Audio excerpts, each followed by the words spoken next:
வேக்ஷேத் பாரத் ஜெய் ராம் ஜெய். என்னங்க இதை மந்திரம் சொல்கிறீங்க, மாயாஜாலம் பண்ணுறேன்னு நினைக்காதீங்க. அதெல்லாம் ஒன்றும் கிடையாது.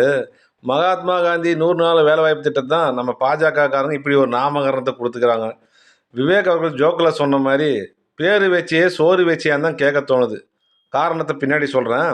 இப்போ டெய்லி டிவியில் பார்ப்பீங்களே விளம்பரம், மோடி வந்து கிராமப்புற மக்கள்லாம் வாழ வச்ச மாதிரி பேங்க்கில் போய் நோட்டு என்ற மாதிரிலாம் காட்டுவாங்க. பஞ்சாயத்து ராஜ் வளர்ந்தா நாடு வளரும்னு சொல்லி இந்த விளம்பரம் வராத நாளே கிடையாது. அந்த உண்மையான விஷயம் என்ன தெரியுங்களா? போன வருஷம் வந்து இந்த திட்டத்துக்கு ஒதுக்கின நிதி 90,000 கோடி. அதுக்கு கவர்மெண்ட்டால் வேலை கொடுக்க முடிஞ்ச நாட்கள் வந்து வெறும் 50 நாட்கள் தான். இப்போ ஒதுக்கியிருக்கிற நிதி வந்து 95,000 கோடி. வெறும் 5,000 கோடி அதிகப்படுத்திட்டு 125 நாள் எப்படி வேலை கொடுக்க முடியும்? அது நீங்கள் தான் கேட்கணும். நல்லா நடக்கிற ஒரு விஷயத்தை கெடுத்து குட்டி சுவராக்கிட்டு அது சாதனையாகவும் சொல்கிற ஒரு திறமை பாஜகக்காரனுக்கு தான் உண்டு. அந்த விஷயத்துலேயும் அது பொருந்தும். இதில் ஆகப்பெரிய சோகம் என்னென்னா, இந்த பிரச்சனையெல்லாம் நடக்கிறது இந்த திட்டத்தில் பயன்படுற அந்த கிராமப்புற தொழிலாளர்களுக்கு போய் சேர்ந்துச்சான்னு தெரில. அவங்ககிட்ட எந்த எதிர்ப்பும் வந்த மாதிரி தெரியல.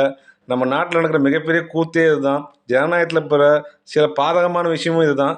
எதிர்கட்சிகள் தான் வைத்த வாயில் அடிச்சுக்க வேண்டிய மொழிய பயனாளிகள் ஒன்றும் பெருசாக பாதிக்கப்பட்டதாவோ அவங்க எதுவும் கூக்குரல் எழுப்புறதாவே தெரியல. அதுதான் பிரச்சனை. இதில் இன்னொரு மிகப்பெரிய விஷயம் என்னென்னா, எந்தெந்த மாநிலத்துக்கெல்லாம் எந்தெந்த இடத்துல வந்து மத்திய அரசு அனுமதி கொடுக்குதோ அங்கே தான் வேலை நடக்குமா. அப்போ வந்து தமிழ்நாட்டுக்கு என்ன நடக்குன்னு உங்களுக்கே தெரியும். சரி, இது பொதுமக்களுக்கு என்னைக்கு புரியுதோ அன்றைக்கி போராடட்டும்.